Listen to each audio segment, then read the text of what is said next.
Hi everyone, Grant for the Flame Learning channel. In this video, we're going to discuss Segment TimelineFX versus Source TimelineFX.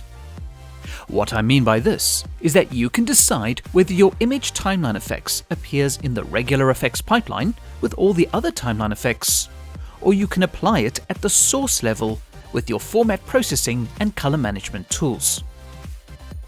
For the most part, you'll probably stick to the default Segment effects processing pipeline, but there might be the occasion where you see it necessary to first affect the source media before injecting it into the segment as part of the sequence.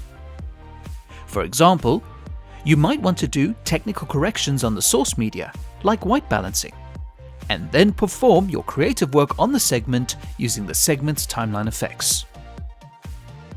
This video is not footage specific, so you can use your own media to follow along. Now, as an example scenario, here you have a sequence that is outputting HD, but the source material is Ultra HD. So it's been resized to 1920 by 1080 in the timeline using the resized TimelineFX. In addition to that, the Image TimelineFX has been applied to all the segments to give the specific look development. If you select any segment and switch to the effects environment, you can see the Image TimelineFX with the master grade, and you can toggle the graded selective on and off with the H keyboard shortcut. Now, any timeline effects used at this point are being considered at the segment level. In other words, looking at the effects pipeline, the source media is already part of the segment, and the Image TimelineFX is applied as an effect on that segment. So as part of the segment processing pipeline, the image is resized first to match the timeline's resolution, and then the Image TimelineFX is being applied to the resized HD version of the media. You can see the image resolution to the bottom right of the viewport. Now, there is absolutely nothing wrong with that most of the time.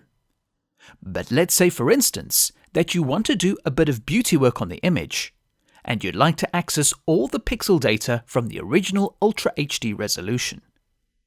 So without diving into nodes and flow graphs, this is one situation where the Source TimelineFX will come in very handy.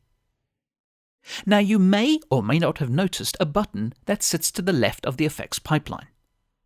This is labeled Segment. By default, the timeline effects are applied to the Segment effects processing pipeline. When you call up the effects ribbon, by either clicking on the button or pressing Ctrl-Tab, all the active timeline effects can be applied to the segment. So image and resize are currently enabled. But if you click off that and switch to the source mode, the next time you call up the effects ribbon, you now have access to timeline effects that are being applied at the source media level. So you have the color tools as well as the image toolset. The Image TimelineFX is applied by default, and when you look at the effects pipeline, the Image TimelineFX is before the resize, and it's applied to the source. This is indicated by the green tint on the TimelineFX button. In addition to being applied before a segment resize, the Source TimelineFX are also applied before any speed changes you may apply as a Segment TimelineFX. That's just something to bear in mind. Now, the other added benefit, if you haven't already noticed, is that you can add the Image TimelineFX to the source material, as well as to the segment at the same time. We'll come back to that shortly, but the main point to mention is that with the Source Image TimelineFX selected, note the image resolution is back to 3840 by 2160 for Ultra HD. So you can see how much bigger the image is in the viewport, and you can work with all the available image data.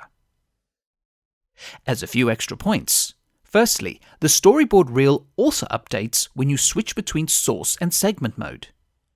This shows you whether you're looking at the Source TimelineFX output or the Segment TimelineFX output. And secondly, depending whether you're in source or segment mode, the available options for the time bar ranges will update accordingly. Now let's remove the mole from under his left eye. Since the resolution is higher, this should be easier to do. Call up the contextual menu over Selective 1 and add an ellipse G-mask. Draw the mask around the region. Using the contextual menu over the mask, add a gradient point and soften the mask's edges. Now this will need to be tracked, so switch to the G-mask tracking menu and ensure the mode is set to planar. Analyze the track. Once you're done, click Selective 1 in the HUD. To add the A2 Beauty shader to the G-mask, hold space and click on Selective 1. Choose the A2 Beauty Selective Effects. The mole is pretty much gone, but you can tweak the settings further if required. So that's the Image TimelineFX working on the source media. You can load any shaders for a variety of tasks in the Image toolset. It's not just limited to this kind of work. If you wish to see what the image looks like at the segment level, just click the other timeline effects further down the effects processing pipeline. Note that when you select a timeline effects working at the segment level, the mode automatically switches back to segment, and the resolution is back to HD in this case. So that's the mole removed, and the look development has been applied on top of the image. If you click back to the Image TimelineFX at the source level, the mode switches once again to source, and the viewer displays the source media at the original resolution. So you are currently looking at the result output of a source TimelineFX. But if you want to see all your changes in the context of the segment in the edit, even at the source level, just switch the viewport to primary track or toggle the 4 keyboard shortcut. The only time the contextual view will not function as expected is if you have a speed change using the Segment Time Warp TimelineFX. This is done to prevent you from accidentally working on frames that may no longer exist in the segment as a result of the speed change. Pressing F4 will bring you back to the result view again. Once you're done, you can switch back to the timeline view and carry on finishing your edit. Now, if you're using connected segments, either created manually or with the connected conform workflow, you will be able to sync all the timeline effects, including the source timeline effects, across multiple sequences. Just remember to set that up before applying any effects work. So that's the difference between source and segment modes in the effects environment, and I hope you found this useful. More effects environment videos coming soon. Don't forget to check out the other features, workflows, and enhancements to Flame 2019.